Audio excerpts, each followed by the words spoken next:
Hello दोस्तों, नमस्कार। आप सभी का स्वागत है फिर से एक नए वीडियो में। तो आज हम देखने वाले हैं सभी सूत्र एक साथ रिवीजन करने वाले हैं, जिसे आयत के सभी सूत्र, वर्ग के सभी सूत्र, समलंब चतुर्भुज के सभी सूत्र, समांतर चतुर्भुज के सभी सूत्र देखेंगे और खटभुज यानी सम षटभुज के सभी सूत्र देखेंगे, समबाहु त्रिभुज के सभी सूत्र देखेंगे। वीडियो में अंत तक बने रहिए। यदि वीडियो अच्छा लगे तो सब्सक्राइब चैनल को करना और वीडियो को लाइक करना। तो चलिए पहले हम आयत से संबंधित सूत्र देखते हैं। तो पहले कुछ आयत के बारे में हम बेसिक जानकारी समझते हैं। जिसे आयत किसे कहते हैं, तो आमने सामने की भुजाएं क्या हो, आमने सामने की भुजाएं बराबर हो, आमने सामने की भुजाएं बराबर हो और प्रत्येक कोण कितने डिग्री का होना चाहिए, 90 डिग्री। प्रत्येक कोण कितने अंश का होना चाहिए, 90 अंश का। अब देखिए, जिसे आयत की एक भुजा ए मान ले हैं तो एक भुजा बी मान लेंगे। आमने सामने की भुजाएं बराबर हैं तो ए भी ए होगी और इधर वाली भुजा भी ए होगी। तो ये लंबाई को हम ए से प्रदर्शित करेंगे और चौड़ाई को बी से प्रदर्शित करेंगे। तो आयत का क्षेत्रफल निकालने का सूत्र क्या होता है, क्षेत्रफल निकालने का सूत्र क्या होता है, लंबाई गुणे चौड़ाई यानी ए इंटू बी, यानी लंबाई गुणे चौड़ाई। आयत का क्षेत्रफल क्या होता है, लंबाई गुणे चौड़ाई। अब हमसे आयत का परिमाप, परिमाप किसे कहते हैं, यानी परिमाप किसे कहते हैं, तो पूरे आयत का एक चक्कर घूमना यानी पूरे आयत की परिधि घूमना क्या कहलाता है, परिमाप। तो परिमाप सूत्र बराबर क्या होता है, परिमाप बराबर होता है 2l plus B, 2l plus B. 2l plus B कैसे बना, देखिए यहाँ पर दो बार लंबाई है तो 2l हो जाएंगे, 2l हो जाएंगे, और दो बार चौड़ाई है तो 2b हो जाएंगे, यहाँ पर 2b हो जाएंगे। अब यहाँ पे दो कॉमन ले लेंगे तो हम अंदर क्या बचेगा, 2l प्लस बी बचेगा। तो आयत का परिमाप क्या होता है, 2l प्लस बी। अब हमसे आयत के बारे में क्या पूछा जाता है, अब हमसे पूछा जाता है आयत का विकर्ण। तो आयत का विकर्ण निकालने का सूत्र क्या है, विकर्ण निकालने का सूत्र क्या है, तो विकर्ण निकालने का सूत्र है under root l square plus B square, under root l square plus B square. अब हम क्या देखेंगे, वर्ग। अब क्या देखेंगे हम, वर्ग। वर्ग क्या होता है, जिसकी सभी भुजाएं, वर्ग क्या होता है, जिसकी सभी भुजाएं समान हो, जिसकी सभी भुजाएं समान हो। ए भी ए होगी, ए भी ए होगी, ए भी, यानी आयत वर्ग किसे कहते हैं, जिसकी सभी भुजाएं समान हो और प्रत्येक कोण कितने डिग्री का होना चाहिए, 90 डिग्री का। प्रत्येक कोण कितने डिग्री का होना चाहिए, 90 डिग्री का। ठीक, तो इसमें तो हमसे क्या पूछा जाता है, वर्ग का क्षेत्रफल। तो यानी वर्ग का क्षेत्रफल निकालने के लिए क्या कहते हैं, इसमें हम लंबाई और चौड़ाई को गुणा कर रहे थे, तो इसमें लंबाई और चौड़ाई बराबर है तो क्या करेंगे, ए गुणे ए हो जाएगा, यानी ए गुणे ए हो जाएगा। तो इतना ना करके हम क्या करते हैं, भुजा स्क्वायर, भुजा स्क्वायर, यानी वर्ग का क्षेत्रफल क्या होगा, वर्ग का क्षेत्रफल बराबर सूत्र क्या होगा, भुजा स्क्वायर। क्या होगा, भुजा स्क्वायर। हमसे वर्ग के बारे में क्या पूछा जाता है, वर्ग का परिमाप।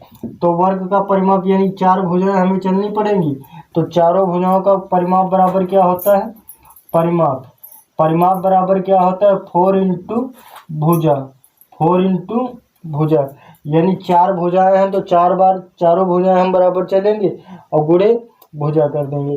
अब हमसे क्या पूछा जाता है, वर्ग का विकर्ण। वर्ग का विकर्ण क्या होता है, वर्ग का विकर्ण, वर्ग का विकर्ण बराबर सूत्र क्या होता है, 2 अंडर रूट भुजा अंडर रूट 2। वर्ग का विकर्ण बराबर सूत्र क्या होता है, भुजा गुणे अंडर रूट 2, भुजा गुणे अंडर रूट 2। वर्ग का विकर्ण क्या होता है, भुजा गुणे अंडर रूट 2। ये देखिए, यहाँ पर हमें कुछ ना दिया हो, सिर्फ विकर्ण दिया हो, तब हम कैसे वर्ग का क्षेत्रफल निकालते हैं, जब हमें विकर्ण दिया हो, जब हमें विकर्ण दिया हो, क्या दिया हो, विकर्ण दिया हो, तब हम कैसे निकालते हैं वर्ग का क्षेत्रफल, विकर्ण बराबर विकर्ण स्क्वायर बटे 2।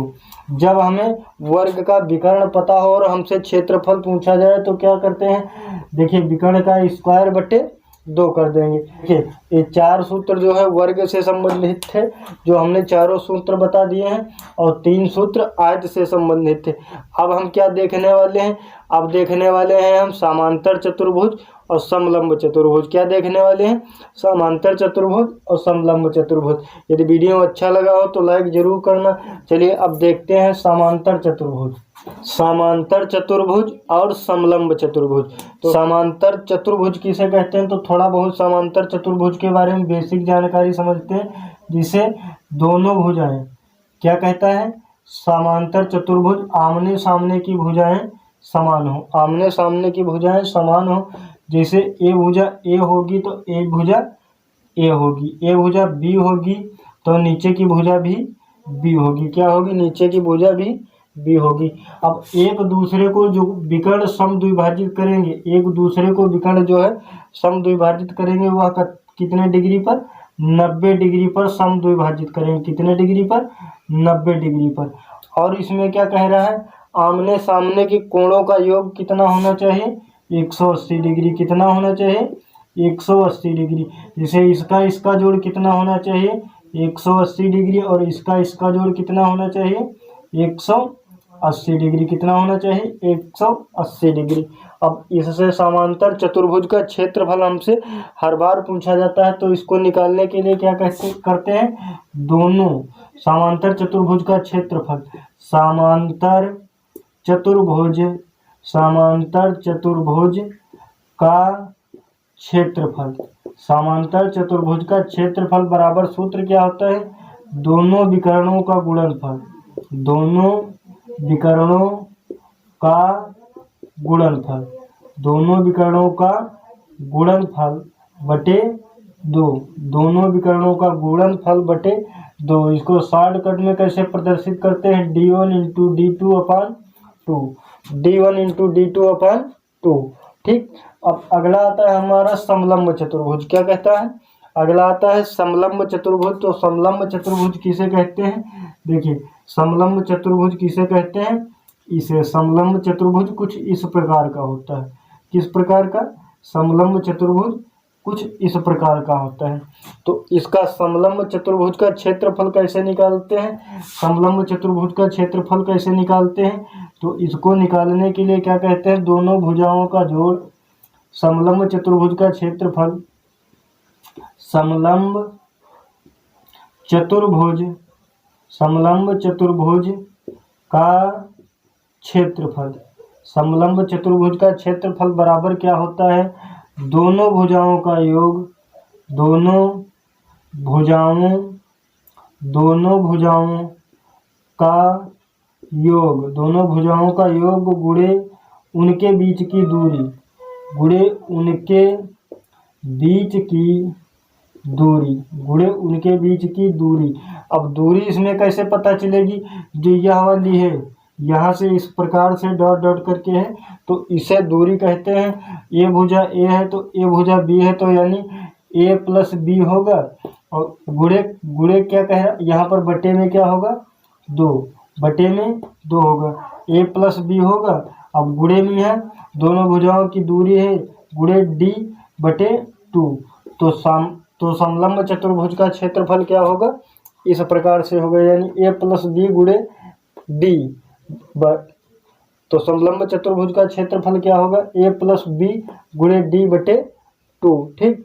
अब हम आगे देखेंगे वृत्त का क्षेत्रफल, अर्धवृत्त का क्षेत्रफल।